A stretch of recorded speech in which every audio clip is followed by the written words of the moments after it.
Vasudevaya. Om Namo Bhagavate Vasudevaya.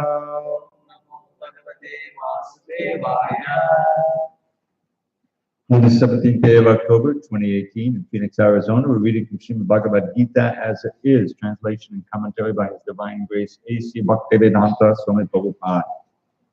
And tonight, we'll read a verse that many of you know, ninth chapter, most confidential knowledge, text number 26. Time out.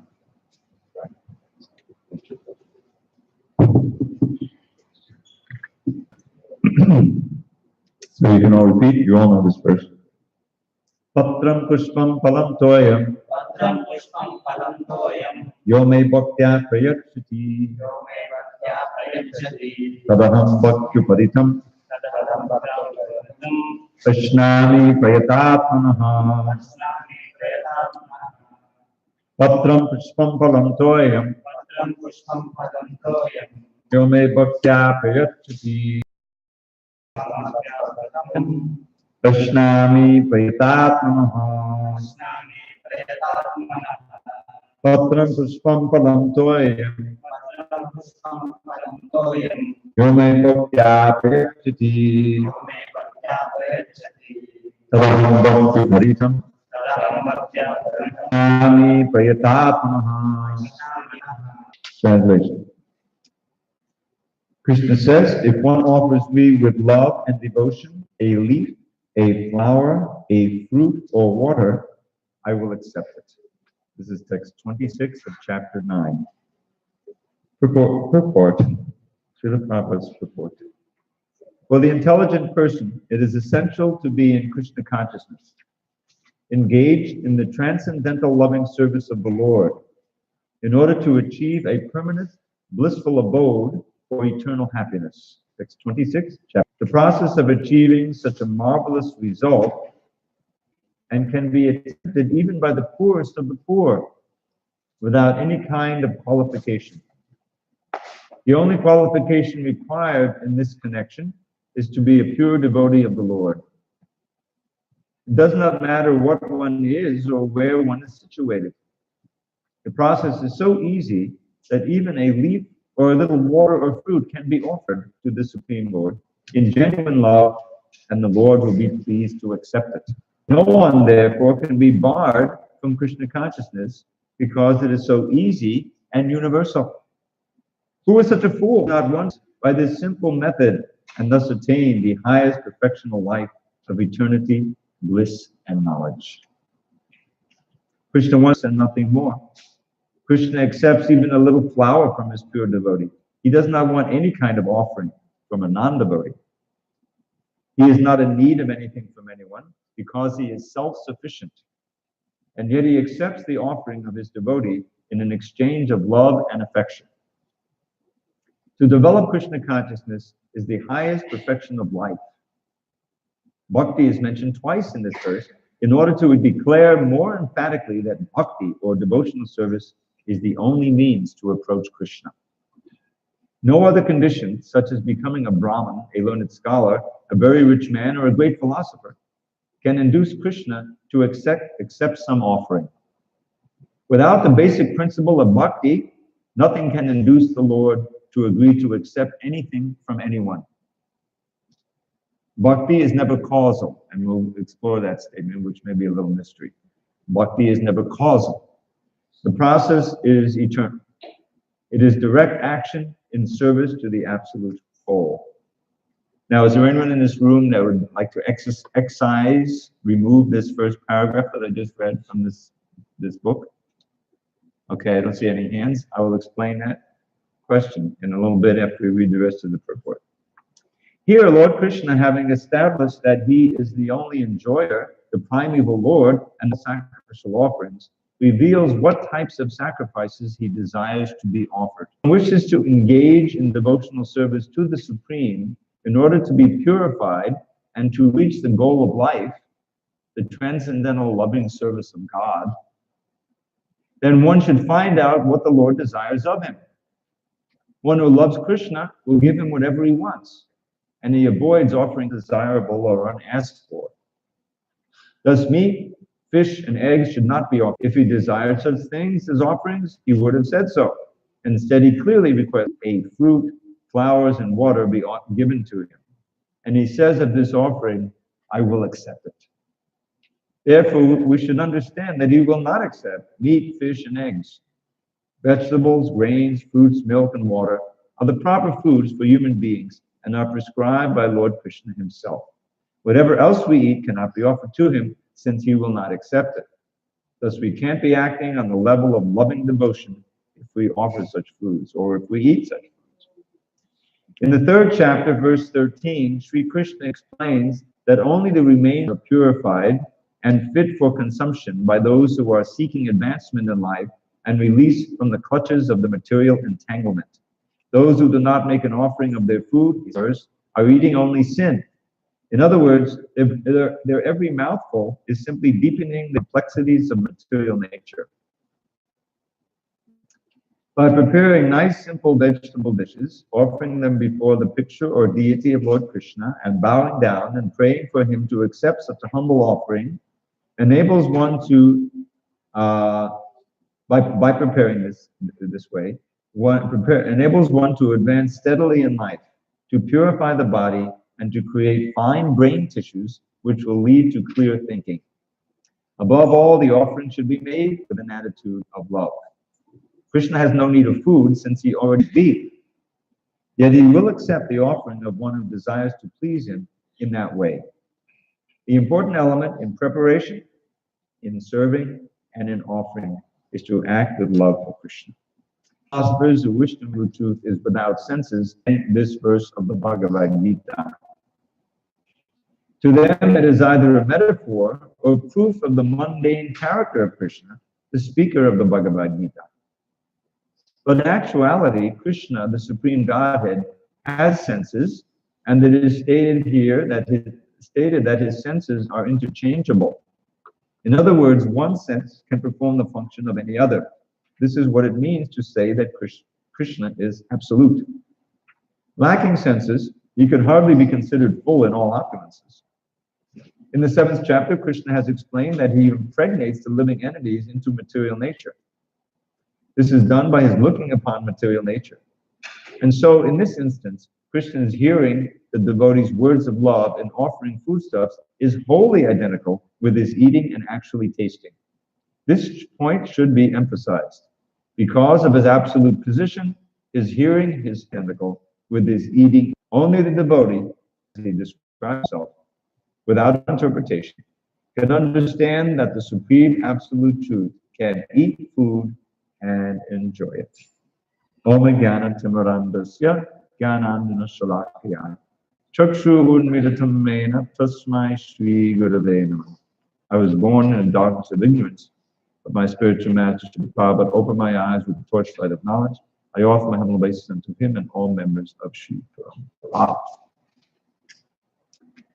So, very significant verse in the Bhagavad Gita, and for those who are willing or with bhakti yoga, devotional service.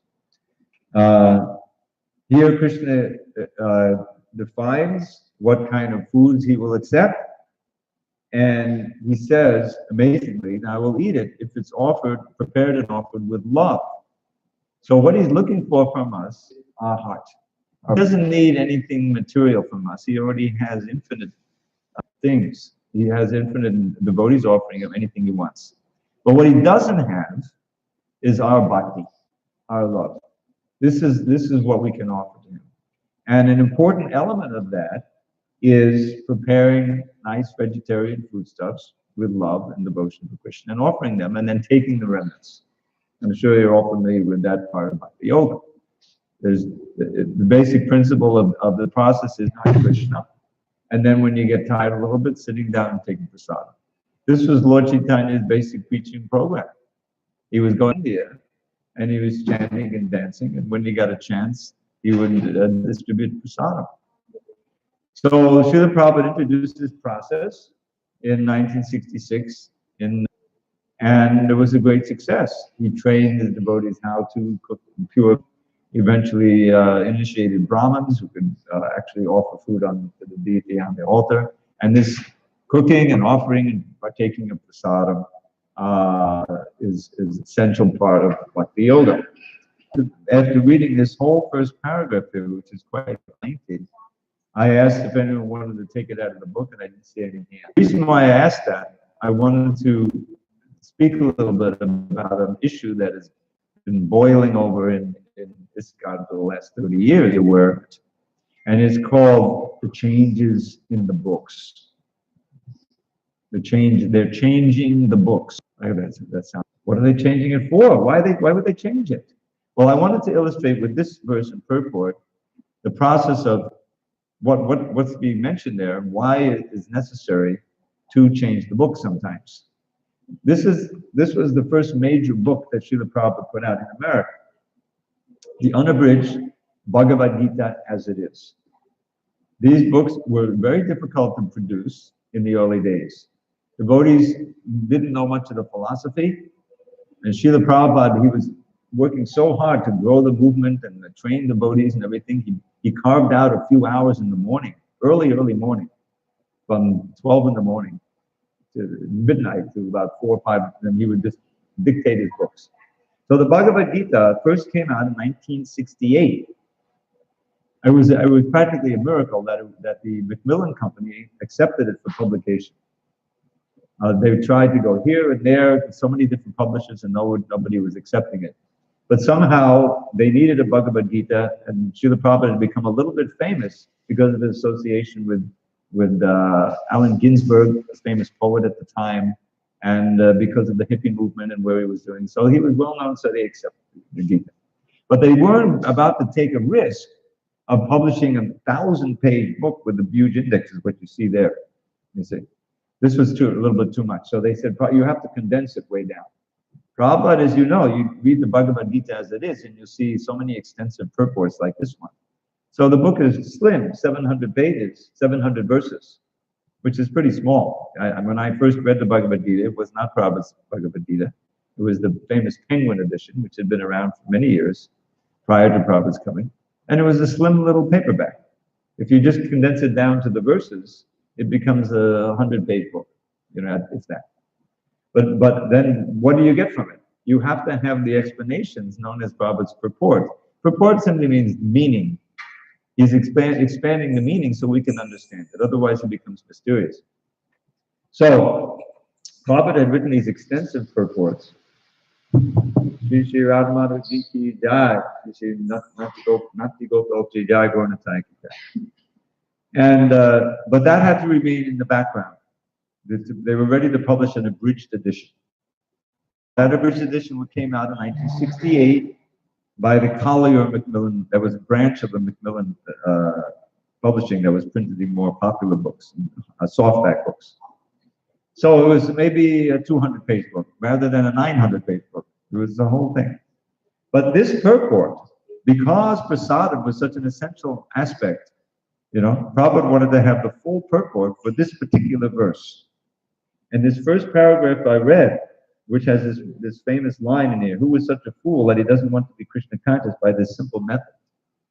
That was part of that Collier abridged edition. If you look at it, you'll see there's many sections of chapters. They're just one translation after another. The purports aren't there. So now, Prabhupada was very eager for the unabridged Bhagavad Gita as it is to come out. But that required a lot of work by his editor, Hayagriva Prabhu, who Krishna sent a professor of English. You know, he had 10 people interested in the movement, and one of them was a professor of English in college who could help edit the books. You can see how it's working. You met him on the street in New York. He had been to India and back. Here's an interesting fact you might not know. Prabhupada came on this cargo ship called the Jaladuta. Many of you have heard about it. You've seen the story. He was able to get that from a pious lady, Sumati Maraji, who was running the shipping line. So he arrived in September of 65, actually, in New York. And he made his way to Pennsylvania and eventually got uptown Manhattan and downtown. But when that Jaladuta ship went back to India, because it was a cargo ship going back, it took Hayagriva and Kirtananda. Yes, they wanted to go to India and explore, you know, gurus and things. And so they went there knowing practically nothing. And they go back on that Jaladura. Cheap fare, you know, a couple $100.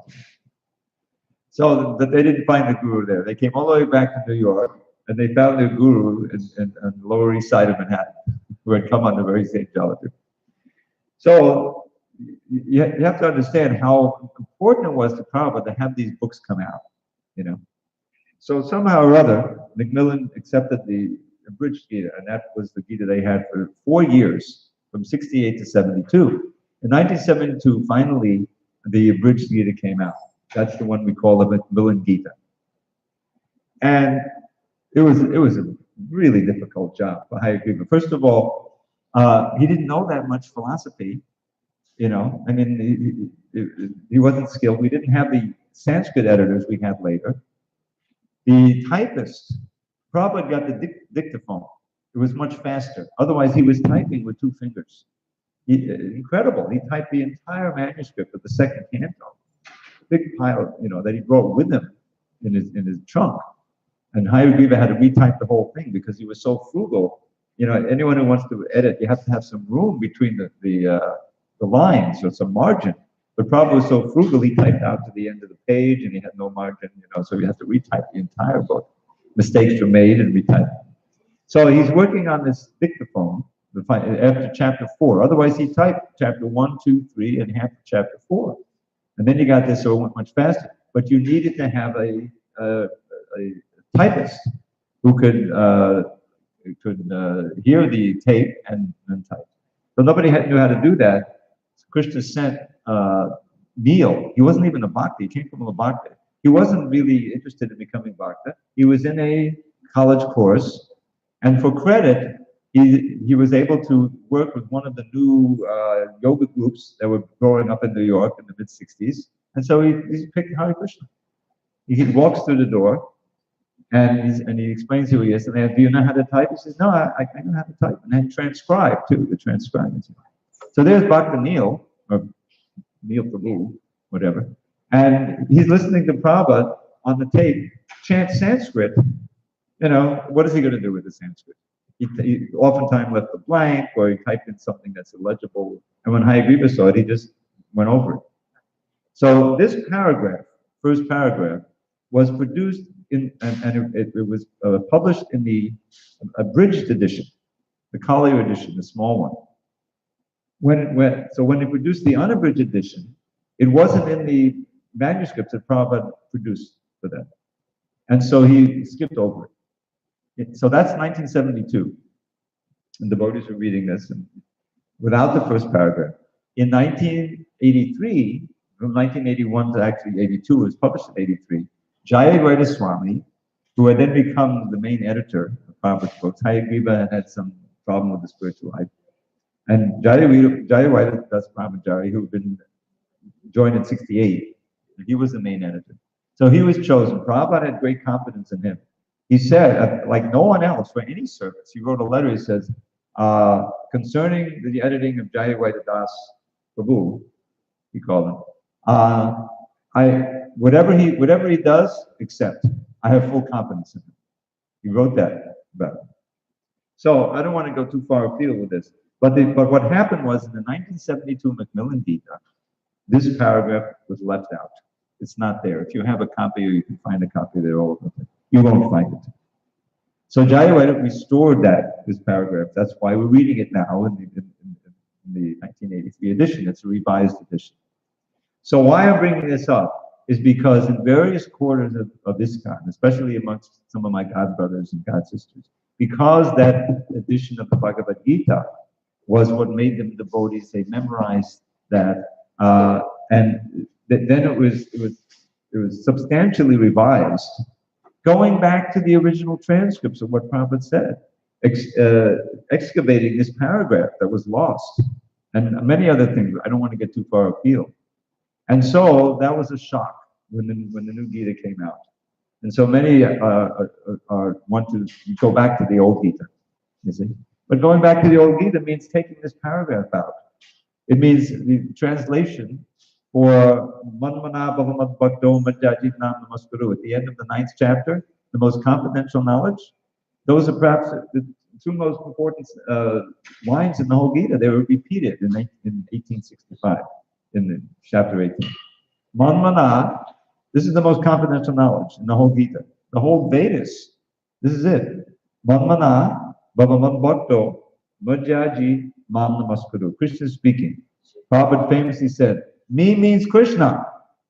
Because there was a commentator when Krishna says, you have to think of me, become my devotee, Bhavaman Bhakta, Madhyaji, worship me, and Mam Namaskuru, offer your obeisances to me. If you do that, he says in the 18th chapter, you'll certainly come to me because you'll be my best friend.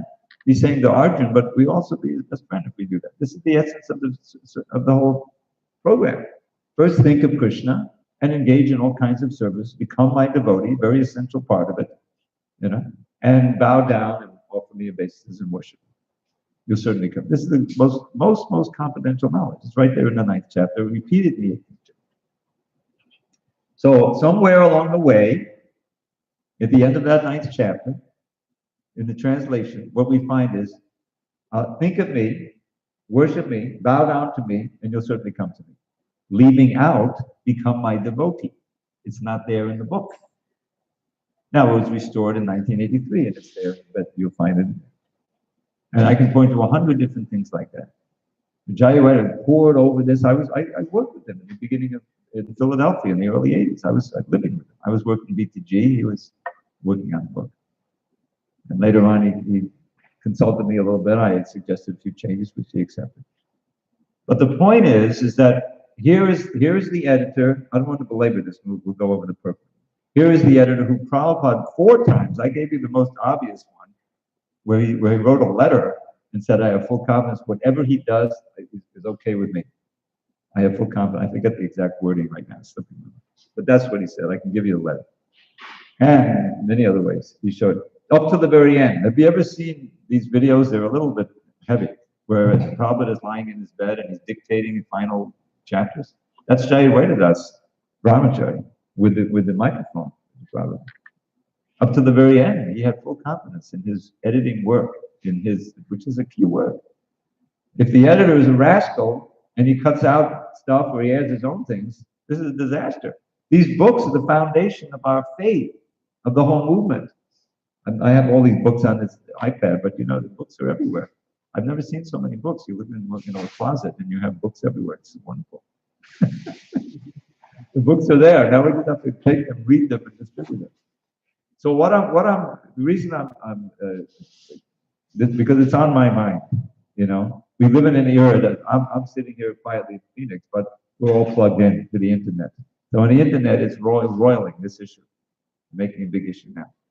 But it's just not now. It's been going on for 20, 30 years. We wrote something, Jayawada and myself, in 1997, called Responsible Publishing. Please, you can find it. Visit this site. It's called BBT Edit. You can't. It's easy to remember. bbtedit.com. And a lot of this is all explained. And you need to watch for it because it's kind of a disease undermining the faith of so many innocent devotees in the foundation of the movement. You can see how important it is. The whole foundation of doing bhakti is faith. And that faith is for a large part, nourished and continued on the basis of Prabhupada's words, which we have most successively in his books. So if there's faith is damaged in the books, the faith is damaged in the movement, and everyone scatters and they have their own idea. So please become advocates. If someone starts, saying, "Oh, did you know they changed the books?" You say, "Yes, it's good they changed the books. They put back this purport, this paragraph that's such essential preaching." All right, I'm not going to belabor the point, but it's on my mind. Forgive me. So now I just wanted I promised to explain this mysterious little sentence near the end. Bhakti is never causal. Can anyone explain what that means? Probably not. I'll tell you. So causal, it refers to the word ahetuki. Ahetuki comes from the word hetu, which means cause. So Lord Chaitanya uses it in his Shikshastaka. Shikshastaka is essential instructions we get directly from Krishna in the form of Chaitanya Mahaprabhu, centered on the chanting of the holy name. So what does he say? Nadanan, nadanan, nasundari, kapitan va jagadish kamaye, mama janmani janmanishware, bhavadad bhaktir, ahoituki tvayi. So he's teaching us how to pray here. This is an essential verse for all Gaudiya Vaishnavas. First, he says, here's what I'm not praying for. Because generally, people, they go to God and they want dhanam, janam, and so many things. Wealth, followers, something material, some blessing, ashirvad. So that's good. It's certainly better than not going to God at all. This is what Krishna says in Bhagavad Gita. You sukriti, the pious, chaturvada bhajantema, jana sukataro jana, arto, jigyasa, artarti, jnani chabhatatarshava. There's four categories of people who approach me, generally. The first is very common, arto, with those who are suffering. There's a saying in English, some of you may not know, there are no atheists in the foxholes. Have you ever heard of that? A foxhole, maybe know what that is. In World War I, it's a ditch you dig in order to take shelter from bombs that are coming over and the enemy shooting. So one may be an atheist. I'm very proud. I don't believe in God. But then when the bombs are coming and you might die, you pray to God, please save me, please save me. I promise if I survive, I'll worship you, something like that. So there's no atheist in the foxhole. So that's our goal, to approach the Lord when you're troubled, which is fine, because at least you're approaching God. Because he said that these are pious people, And another common reason is some material wealth you need, that's another kind of distress, Fine. But then he says, another one is curious. Someone is just curious, which is good. But the best is the jnani, someone who really knows why one should approach Krishna and how one should approach Krishna, and is looking for knowledge to practice bhakti. He really, this is my very self, he says. And then he culminates this instruction, Bahunam Dharmanam Ante, Jnanavam Ampapadhyate, Asadevas Avmiti Samahatma Sadurlabha. That the real one who after many, many births of cultivating knowledge surrenders to me, understanding that I, Vasudeva, am everything, because it's all simply my energies and my expansions. Such a soul is very rare. And he comes back to me. So here, this bhakti is never causal. Real bhakti, devotional service, is never fruitive. The word cause means, in this context, means material motivation. And so bhakti is as defined and as practiced in the International Society for Krishna Consciousness, which is coming down from Chaitanya Mahaprabhu through the six Goswamis, headed by Rupa Goswami. He's given us the foundational verse in his Bhakti Visamana Sindhu. He says, Anyavilashita shunyam jnana karma jnanapatam anukulina krishna nushilanam bhaktir uttama. This is the central purpose of this whole movement, is to spread this level of bhakti. Now, you don't start at that level, but you can aspire for that level. And the processes and the practices that we undergo are all aimed at that. So what this verse says is, first of what bhakti isn't. He says what it isn't, the pure bhakti, is anya abhilashita shunyam. So anya abhilashita means other aspirations, other desires. It has to be devoid of those. And he summarizes in a little phrase, jnana karma jnanapratam. Not covered, not polluted, not obscured. Abritam means covered up by certainly karmic desires, ordinary material desires. Praying for something material, wealth or something, that's first. But also jnana in the sense of impersonal knowledge. In other words, liberation.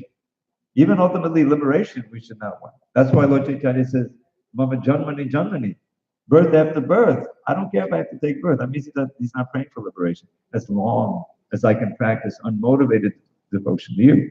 So then he says what it is, Anukulena Krishnanu Shilanam. So that means behavior, activity. That's what Shilana means, which is motivated simply by the desire to please Krishna. That's your motivation. That's real love. I'll tell you, if you want a really clear explanation of this whole principle, read the 4th chapter of the Adi Leela of the Chaitanya Charitamrita. If you don't happen to have the book, you can find it online, vedabase.com. You can read all of Prabhupada's books, just have Wi-Fi. Yeah. This is how open they are. So the ideal of devotion in Gaudiya Vaishnava is the gopis. The gopis are the supreme devotees. In fact, any bhakti that we do that's actually going to Krishna, it's all mediated through Srimati Radharani. Ladini Shakti. Her entire being is focused on pleasing Krishna. She dresses herself, she works, she goes out in the forest, she jokes with Krishna, she insults him, simply for his pleasure. You see, you read, this is Radha, the dealings of Radha and Krishna is very complicated, very intimate. But sometimes, she'll walk in a huff. I saw you with Chandrabhu the other day, I'm going back home. Krishna likes that. This is all part of the mix of conjugal life. But it's all for Krishna's pleasure, So, cell phones we have going off, please turn them into silent off. So that's what it means. Bhakti is never causal. And this is the basic principle of eating. We have to eat to live. How to eat in such a way that we don't get entangled in this material world. If we just eat for our tongue, we're serving the demands of the tongue, to please the tongue, not to please Krishna, then it's a very dangerous position to be in. Because you don't have any idea. You go to the supermarket to buy this and that. I mean, for 25 years, I had no idea about this. I was just an ordinary guy living in America, And so I remember when McDonald's opened. I used to go bowling every Friday or Saturday night, I forget. And suddenly they built a McDonald's like right where we, right near the bowling alley. So we would go either before or after, I forget, for the nice cheeseburger and fries. We didn't think twice about it. And I'm paving my way to, hellish punishment. We know the law of karma. Lord Chaitanya said, for every hair on the body of the cow, you eat beef, you have to suffer 10,000 births in hell or whatever it is. It's horrific. People don't think twice about it. So the science of eating for Krishna, with every bite, you're getting liberated. That's Yajnashishtashan Aksanto Murchante Sarvakilpashai.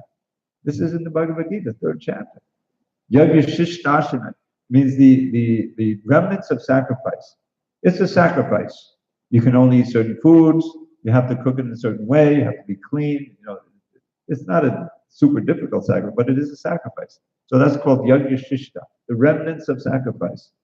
The saints, the santas, that's what they eat. We're eating prasadam, not just food. That's why we have a prayer before. You're supposed to be conscious, oh, this was eaten by Krishna. If you really want to get into it, you say, oh, Krishna has tasted this. It's got his saliva in there. It's so holy and so purifying. Oh, let me just take a little bit, any little prasad. So that awareness is important. So that's what's being spoken of. It's not causal. It's not motivated. It's motivated only, no material motivation. That's the idea. Now, Prabhupada emphasizes in this wonderful first paragraph, which is not there in that Bhagavad Gita, how easy it is. It's open to everybody. Anyone, any place. If you're so poor, you can get a leaf, you can get some flour, offer to Krishna. You can find some simple grain to cook. In other words, it doesn't depend, bhakti doesn't depend on your material condition. Srila Prabhupada blasted that. Lord Chaitanya was revolutionary. Civil disobedience. He was giving anyone. He exalted Haridas Thakur, who was born in a Muslim family, and Rupa Goswami and the others had been working for the Muslims. That was said to be, they're ostracized from the Brahmin community. But they became the greatest prophets. They were given the highest position. Haridas Thakur, he became Namachari. He's part of the Brahmin. So the point is, it doesn't matter. High-born, low-born, wealthy, poor, man, woman, it doesn't matter. If you chant Hare Krishna, you take it with simple understanding, simple process. It doesn't have to be complicated. Cleanliness, the consciousness is there. You're preparing with love. You're actually offering with affection. Then it becomes a sacrament. It's a sacrament, a purifying sacrament, not just another step to a hellish punishment. This is what, one little difference in the activity and it makes a whole different result. So he's establishing that he's the supreme enjoyer. He doesn't need what we're offering. He's giving us a chance to be benefited by making the offering. This is the whole idea behind bhakti. And it's so prominent here in this this wonderful verse about prasada. Let's see. And he says here, now the impersonalists, those who think that there is no personal God, that the ultimate truth is impersonal, they can't understand this verse. They don't accept it. Or they deride, oh, that's for the emotional bhaktas. You know, I'll tell you a story, you know, because I go way back. When I first started my spiritual quest, I got involved in yoga for physical reasons. I had been quite ill. I got hepatitis. I was hospitalized for a while. So to recuperate, I was becoming interested in Indian music, and I knew about this yoga process. So I said, well, let me try that, you know, from India. It was just curiosity. And I went to New York, where everything was happening. I was living on Long Island. And I joined Amala Bhakta's Swami's yoga studio. Now, some of you may have heard, he's famous for his recordings. They've gone all over. Have you ever heard his recordings of the Bhagavatam or other things? So at the time, he was a follower of Swami in an impersonal yoga studio. Because he's a good 10 years older than me. He's in his mid-80s, actually, now. But he's still going strong because he's practiced yoga all his life. So he, you know, I started doing the bending and stretching and everything.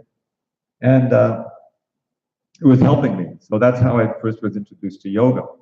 And I got into a vegetarian diet and all of these different things. You know? But I had no idea of bhakti. There was no bhakti there.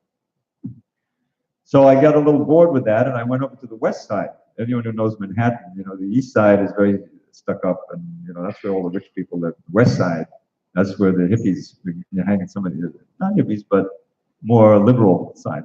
So I got into another yoga group, and eventually they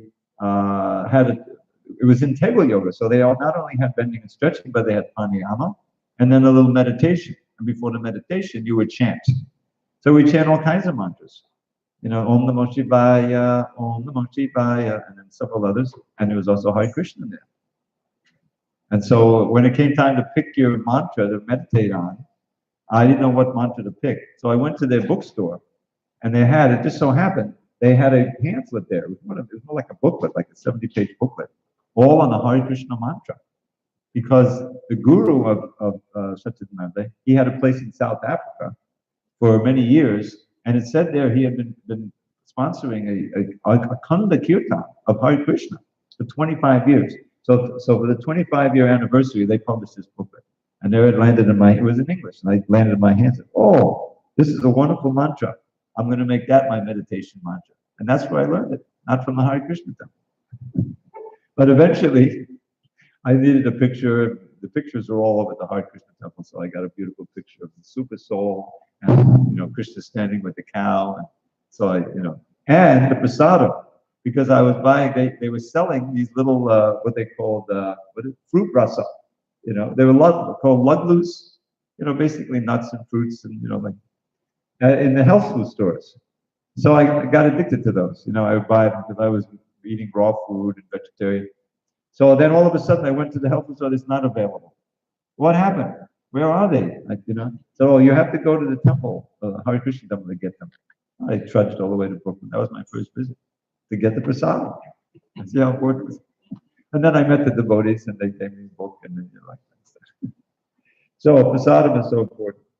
But the whole idea is to you know, become purified in all kinds of ways. Physically, mentally, and spiritually means that you're not just self-centered. You're working for the benefit of all humanity and for the benefit of God. And through it, in that way, you become very peaceful. When it's all me, you know, based on the ego, then you can never be peaceful. That's the demons. You read about Hiranyakashipu or Kamsa. When do they have peace of mind? You know, of course, they're always worried that Krishna's going to come. But even before that, you know, they're worried that they have to conquer this, conquer that, they have this enemies, you know, like that. But when you're actually just giving, when your whole being is, you know, is devotional, and purify. Then you can actually be peaceful. It's such an important point. In the second chapter, there's several verses about that. He's talking about peace. And he sums it all up near the end of the second chapter. Vihaya kamam yaksavam kumang chadati nixpra nirmamo nanahankara sashanti madigachati. Now, from the point of view of ordinary life, this is a tall order. But you can see this is Krishna's giving the formula. And it's possible for devotees. Vihaya kamam yaksavam. Giving up all selfish desires, living free from desire. Puman chadari nixpriha, free of material desire. Nirmamo, nothing belongs to me. Nirahankara, no false ego, sense of separateness. Sashanti madigachati. Now, those kind of attitudes or mentality can only be there for the bhakta. You know what Lord Chaitanya says? Who is peaceful? He talks about this. He says, Krishna Bhakta Nishkama Atayeva Shanta. Bhukti Mukti Siddhi Kami Sakali Ashanta. Very wonderful verse. It says, Krishna Bhakta, that's devotee, pure devotee, Nishkama, no material desire, therefore peaceful. But the Bhukti Mukti Siddhi Kami Sakali Ashanta. Who are these Bhukti Mukti Siddhi Kami? So a Kami, and not a communist, this is a Kami, is one who has so many material desires, and basically three categories. Vast mass of people, 99.999%, is bhukti kami, material gratification of gross or subtle kind. The subtle kind is also very powerful. Mind, emotions, TV. That's all subtle. You're just sitting there. In a sense that you just watch, but it's it's an emotional gratification. So that's bhukti kami. You can't be peaceful.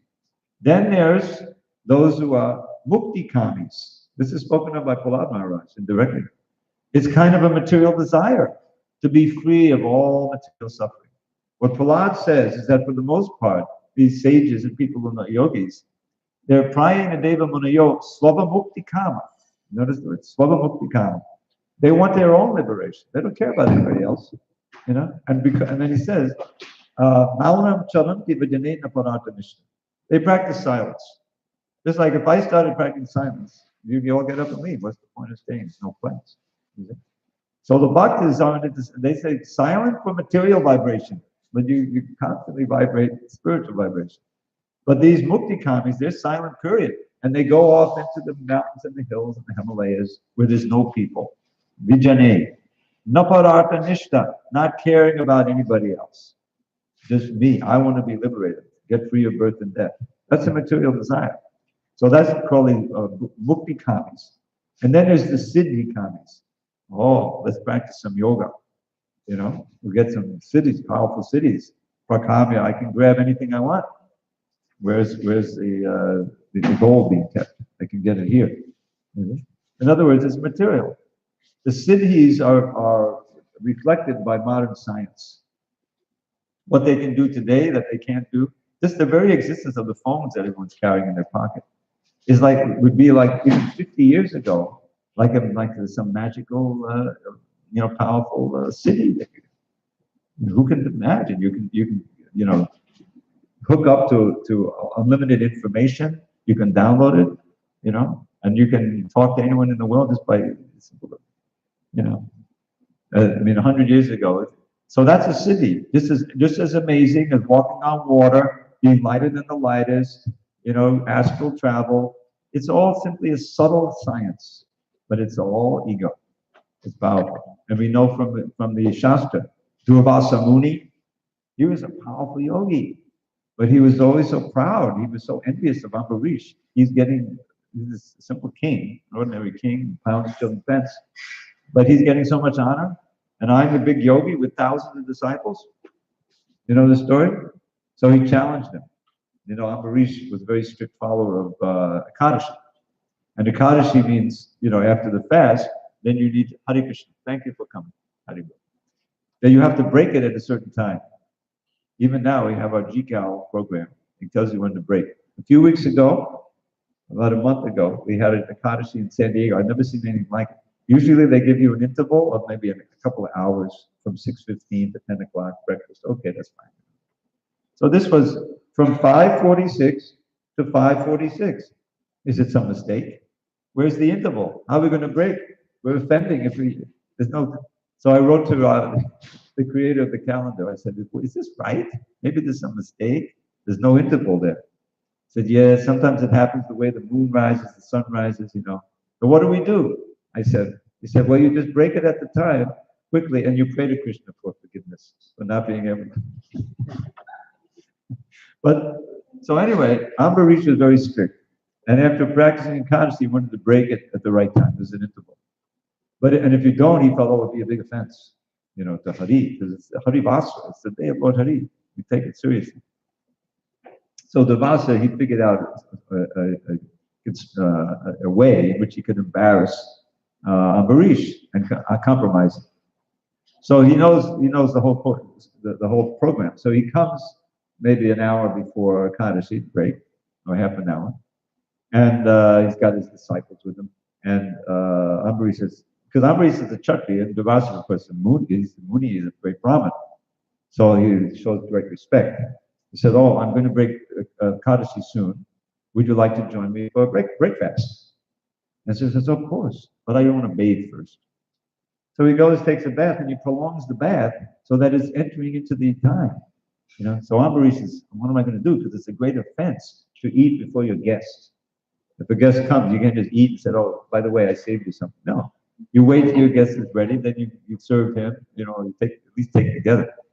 So anyway, Ambarish said what to do. So he consulted his Brahmins. They didn't know what to do. So he had an idea. So look, I'll just drink water. Water is breaking fast, not breaking fast. And just like you drink. So that's the compromise. So he took a little sip of water. So Devasa came out with his mystic potency. He understood that Ambarish had drunk some water. Now, who was going to take offense at that? Only someone what the plan was to take it. You have offended me. Is it? I'll show you. So he, with his powers, he takes a hair and he throws it in the ground. He creates this kritya. It's not mentioned in the Bible, but I looked it up. It's a female fiery demoness. And this personified fire demoness is going toward Ambarish, and he's just standing there. He doesn't flinch. He says, if Krishna wants to burn me up, fine. I'm just absorbed, just like Prahlad, taking full shelter of Krishna. So what happens? That Krishna's chakra, actually, if you read the pastime, Krishna had donated that chakra to Ambarish. He had full power of that chakra. You read it. Yeah. So he didn't call the chakra, but the chakra came because it's a person, and he destroyed the kritya, and then he turned onto Devasa. Now Devasa, he showed that he wasn't as advanced as Ambarish because he was frightened. He was terrified. He said, to be killed by the chakra is very auspicious. Come on, take me. No, he didn't say that. He ran. And ran means that he uses mystic power. He went up to Shiva, he went up to Brahma Loka. Please save me. And Brahma and Shiva said, what can we do? That's Lord Vishnu's chakra. So he went all the way up to Vaikuntha Loka. He was so powerful. And he fell down at the feet of Narayan. He says, please withdraw your chakra. And Narayan says, I can't. I'm completely under the control of my bhaktas. Bhakta paradino. Nasvatantra nivasa. I forget the Sanskrit. It means I don't have independence. I'm under the control of the love of my bhaktas, And what is that famous verse? What was it? Sadhavo vidiyam saying. Sadhavo vidiyam mayam, sadhunam vidiyam padam. Madanyate najanati nahte gupanangi. Thank you very much. So he says, the sadhus are in my heart, and I'm in the sadhus' heart. I don't know anything but them, and they don't know anything but me. Is it? So if you want to get relief from this burning chakra, you have to go down to Ambarish and surrender unto him and beg him to release him. So that's what he did. He went all the way down, and Ambarish said, of course, he prayed to the chakra, please, he didn't have any evidence. So this was why the city kamis cannot be peaceful. Devasa wasn't peaceful because he felt offended, right? But Ambarish was peaceful even in the face of death. You see the difference. So that's where the peace lies. And that peace is essential for happiness. Second chapter. How can there be any happiness without peace? Is it? There can't be, really. That's why you see all these. I'll tell you a story. I like to tell the story, but I have so many different audiences. When I was a kid, maybe some of you old timers maybe remember, not too many old timers here. There was a magazine called Life Magazine. Life Magazine. And this was very prominent, 40s, 50s, 60s. And it was a big size and a lot of pictures, you know. So, and they had story, but that's the whole idea. It was beautiful full color pictures, you know, it's black and white. So they did a special one week, it's like a weekly, at least weekly, maybe 2 weeks, on the New York Mafia. Yeah, you know, they did investigation, you know, all these gangsters, you know. So I remember, I don't remember anything about the article. Or maybe he was even so young I didn't read it. But the pictures, seeing the pictures of these guys, you know. And these guys had money. I mean, that's the whole point, you know. But they were like most miserable looking guys you could see, you know. They were like angry and you know, unhappy, you know, because they're all afraid. It's based on fear. Oh, some other guy's going to get me, you know, I don't have enough, you know. Just the karma of like all of that violence and evil, you know. So who would be attracted to live like that? You see? But you see, you know, you see the fate. When I first went to the temple, actually, when I was first coming to devotee, I was trying to fight it. You know, I wanted to be a devotee. In my little, I had a job, an apartment, and a car, and a little bank account, and I was, you know, doing my thing, yoga, you know, and I resisted joining the temple. So I said, okay, I'm going to go to my parents live nearby. I'm going to go to my parents' house, read a little, watch a little TV. And that's enough of this Hare Krishna stuff. You know, I go there, sit back in the sofa, turn on the TV. There's the Hare Krishnas on the TV. I swear to God, they had a program called David Susskind. It was like a talk show. You know, he would invite people on, you know, and then you know share. And so the Hare Krishna was becoming well known. So he invited these local Hare Krishnas. All these TV shows were produced either in New York or in Hollywood. So he's in New York and devotees are there. And they were the same devotees. Some of them I'd seen in the temple. There was Yogeshwar, you know, and Rupanuga. I don't know if these names mean anything. These are famous devotees from the early. Yogeshwar is still around. You have Rupanuga also. But all very young and beautiful and shining, you know, and blissful. No, I can't get away from these people. But the point is that they was attractive. Their personalities. They had nothing material, basically. But they were practicing Krishna consciousness selflessly and performing austerities, you know, and be feeling the peace and the joy of Krishna consciousness. That's what attracts people. Not, you know, then you have these old, kind of these billionaires who are all like, you know, you can't stop old age, so they get old, you know, and they're not happy. The millionaires, they're all worried. And someone will take the money, you know, or whatever. I only have 10 million, he has 100 million. Can you imagine? I have 2 pakoras, you have no pakoras, you take a pakora. You see? The different attitude. Jayananda, he was famous for, you know, waking people in the middle of the night, giving them some prasadam. Hey, ooh, try this samosa. You know what I mean? He was an ideal. He's one of the saints of Iskcon. He died before Prabhupada. Prabhupada said he went back to Canada. So the point is that real happiness and peace lies in your spiritual life, in connecting with Krishna and learning to love Krishna and through Krishna everybody else. This is the only way you can really have peace in the world. It has to start in the hearts of people. No matter how much, that was another thing I was doing. Every month we'd have these big demonstrations against war in Vietnam. It was just weighing on me. I'm participating, I have a job, I'm paying taxes. This was the family I was raised in, you know, pious family. But there was no peace. And all that work, 65, 66, 67, I was out on the street, go to Washington, demonstrate. And what the result was? Nixon was elected.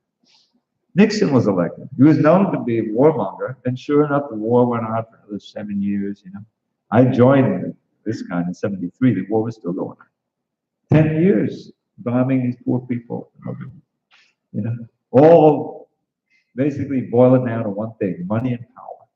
You know, it's this madness. It's simply madness. So I don't want to belabor the point, but if you get a chance, if you can counter somebody who's trying to get you all riled up about the changes in the books, you just point to this one big change, restoring this purport. You know, this is the biggest change that was made. And it was justified. It's important. And my good friend Jayawada Maharaj trained me in editing, you know, and he revised this book in the Nectar Devotion.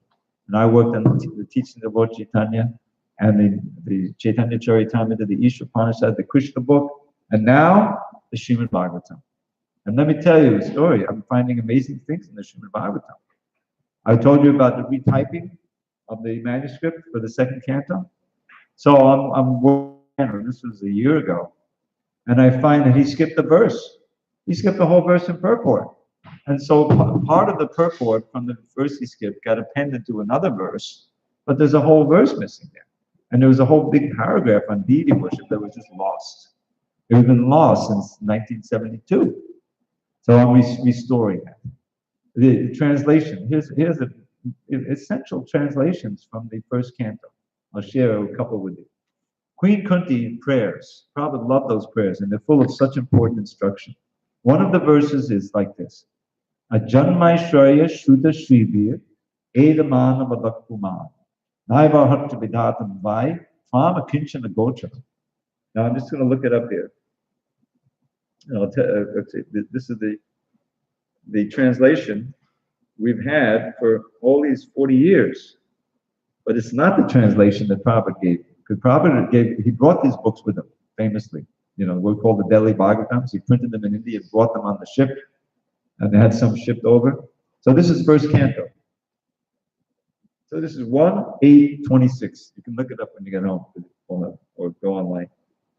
So what the translation said here, my Lord, your Lordship can easily be approached, but only by those who are materially exhausted. A kinshana. One who is on the path of material progress, trying to improve himself with respectable parentage, great opulence, high education, and bodily beauty. And these are kind of four standard opulences that people strive for. Janma, good birth, which people don't know about today. You know something about it. And Aishwarya, wealth, education, and physical beauty. People revere them today. They're just standard. So, but if you're completely on the path of trying to improve yourself with these, then they cannot approach you with sincere feelings.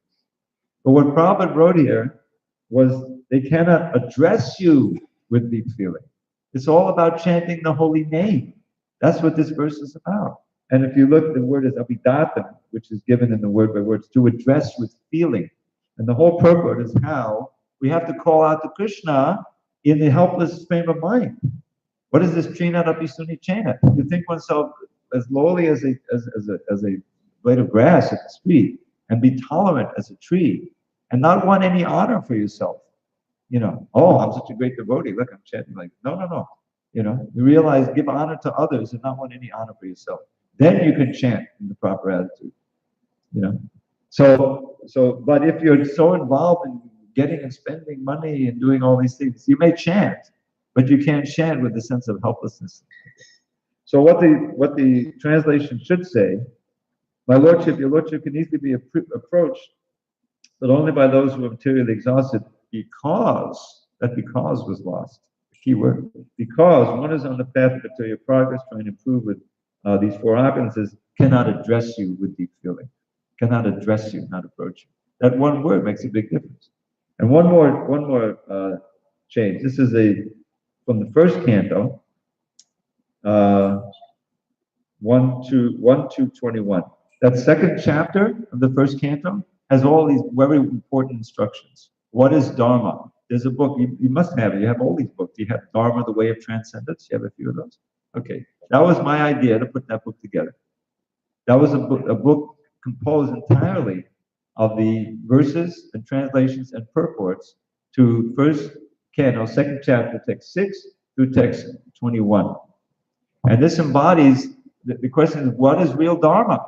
How can the soul be fully satisfied? What Dharma can you practice so the soul can be fully satisfied? And this is in the beginning of Bhagavatam. And the answer is that Dharma which evokes pure bhakti to Krishna. And then it goes on to describe how one can get that bhakti. And the last 5 verses deal with the importance of hearing from the right source and becoming absorbed in hearing. And the result is that Krishna, from within your heart, he purifies you of all abhadras, which are like anarthas. The lust, the anger, the greed, the illusion, the doubts, all these things are covering our heart, so we don't see Krishna, we don't understand. So from within, Krishna is very happy to see, oh, you're hearing about me? And then he cleanses. Vidunoti surit satam. He is the surit. He is the dearmost friend, especially of the devotees. He's everyone's dearest friend, but no one knows it except the devotees. And the purification goes on until finally you get to the last verse, 1 to 21, which I'm just going to read as it is now. And what it says is, thus, at the final goal, the knot in the heart is pierced, means your attachment to this world are cut. And all misgivings are cut to pieces. Your doubts are destroyed. You have no doubt Krishna is God, I'm his servant, and Bhakti is the way to know him, and that's what I want to do. The chain of fruit of actions, all your karma is terminated. The karma which is keeping us coming back to this world. When one sees the self as master, the self as master, small as self. Now, small as self means you. That's my individual. Are you the master? I see myself as master. That doesn't compute. Devotees have been confused about this for forever. Should it be a cap as self? Maybe it's the super soul. I see the super logo. That makes more sense. But that's not what Prabhupada said. He said, when one sees oneself, the dominating factor. Now that's what he gave for the definition of the word Ishvara. Now Ishvara is a coward, and when you have many Ishvaras, such as Indra and so on, then it has Parameshvara, the Lord in the heart. You see it in the heart here. Atmani. Atmani means in the mind of the heart. But Atmani as Atman, and then the word Ishvara, you see, divided it that way, even though it says Atmani here.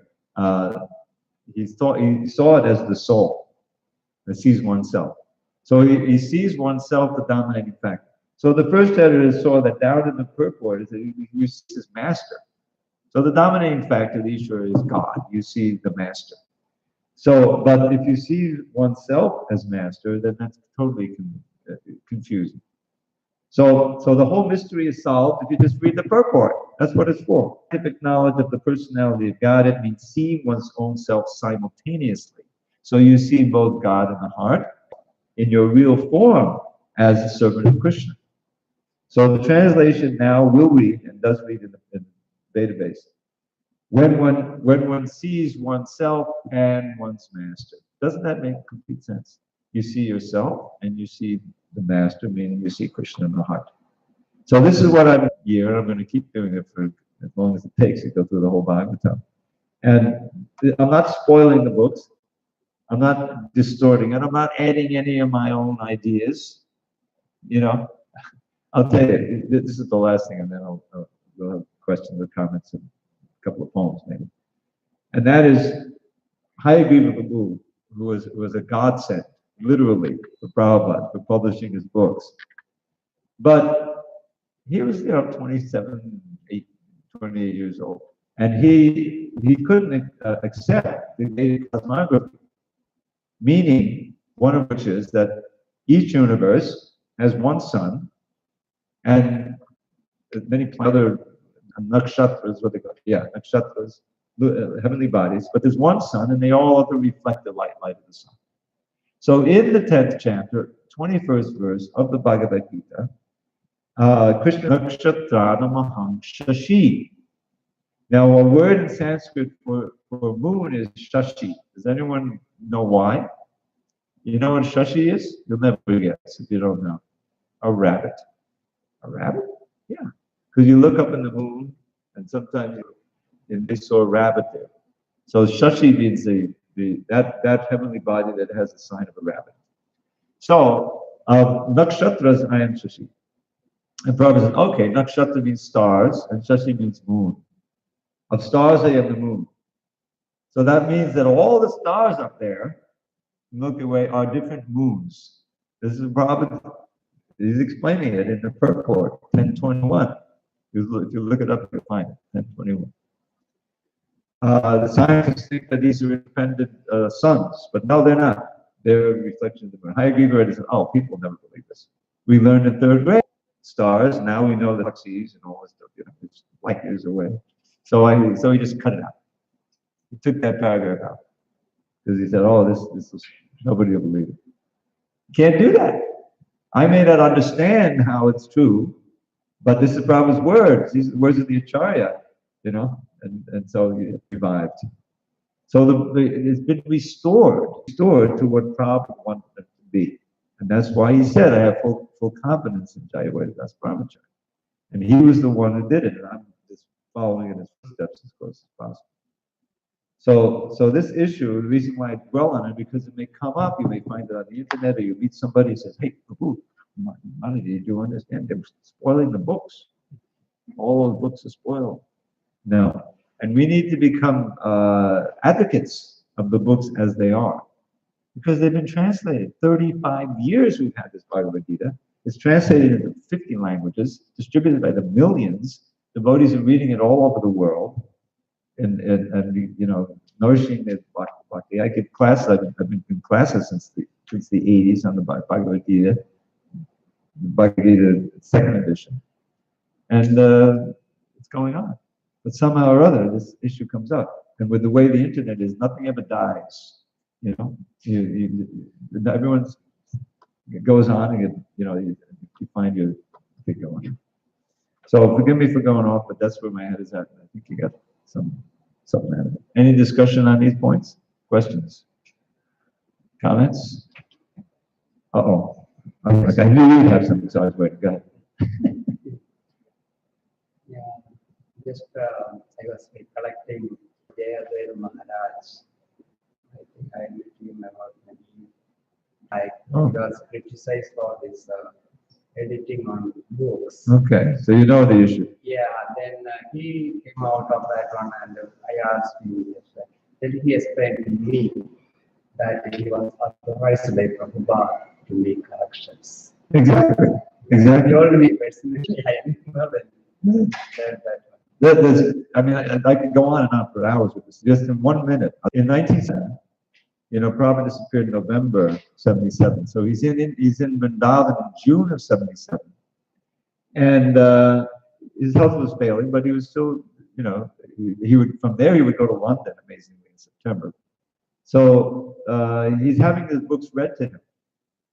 He was reading from this passage from not the 6th verse of the 2nd chapter, but the 5th verse. Muni Yaksadu Pushto, they're reading it first. And he wanted to hear the word by word meanings. What he called the synonyms. And the first word is Muniya. It's being addressed by Sutta Goswami. And the Muni is of the gathered Munis headed by Shanika. So, sages. That's a wonderful question. The question is, what is that dharma by which the soul gets right? This is the listen like it. The word is Muniya, and the synonym was of the sages.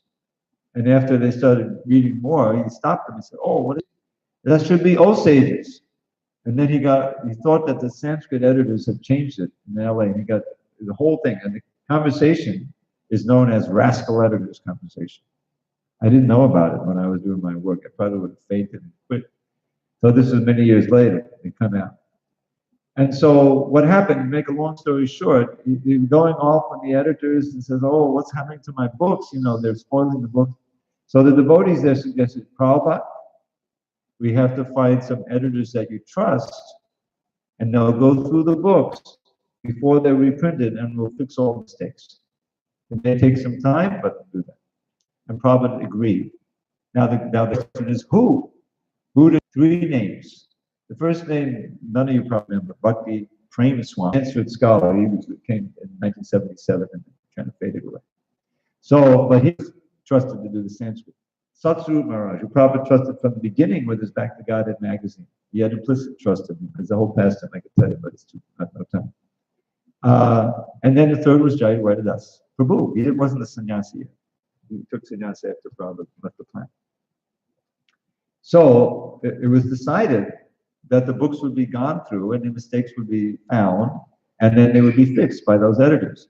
Now, it was understood in Prabhupada's declining health, he was using whatever energy he had to keep working on Bhagavatam. He produced the last chapter 13 of the 10th canto. And he was still going to the West, miraculously. He got as far as London and he had to return. So there's no question that he would go over all of the things that are found. Like these few I would tell you. You know, you'd have to explain them to Prabhupada. He said, no. He already proved, he showed that he would accept Jayawada's judgment a year earlier for some Bhagavatam verses. You have brought it back closer to what I had, I accept. I trust you. That's the point. And so that was later codified. And that Satru Maharaj couldn't do it because he was so busy writing the Lilamrita for years in the early 80s, you know, and the Guru and GBC and all this stuff. Jayawada's only job was being an editor. And he was the most trusted. So naturally, he was given the assignment in 81, 82. And that's what happened. So yes, he was authorized in that conversation, which wasn't so focused on until recently, but you're right. And that's why he said that, because he had experience. And so, you know, I'm not of that caliber, but I followed in his footsteps and I try to do what I do in the same mood that he would do. And we work together on many things. So this is it's a very essential point, because if devotees lose faith in the books, it's all over, you know. Then they go out here and there and it becomes very divisive. So whoever's reading Prabhupada's books, and that you should have faith in them that, you know, we're doing the best we can with our God-given intelligence. And I've been doing it for 45 years, you know. So then Prabhupada assigned me as an editor for the BI, the Bhaktivedanta Institute. He wrote me one letter, told me go work with the BI. So he must have had some trust, you know. Okay. One more point, One I other think thing. is that I just to going through this Malayalam Malayalam. translation, Yeah. that is my language. What I have seen is that I don't know who is translating it. There are so many mistakes because when we read it, because we have the philosophy, we can understand something is gone wrong. Then I can go to Vedabase and see what is the original in English. That's why I compare it. Yeah. Sometimes even reverse meaning. Reverse. Reverse. I really reverse, and it is so many mistakes are there. I think So this is another whole point. The foreign translations were often done early on by someone who was. So now we can go to the base. If you trust the English, then you can have a solid thing to refer to. So it's very important. Listen, we have to stop, but I can discuss we it. really should take some importance for this editing and the correction of this translation and words. It is very important. I know. I can only do the. They may reject the book. BBT is worldwide. I can only do the English. You have to do the Malayan. It's your duty. All glories to Srila Prabhupada.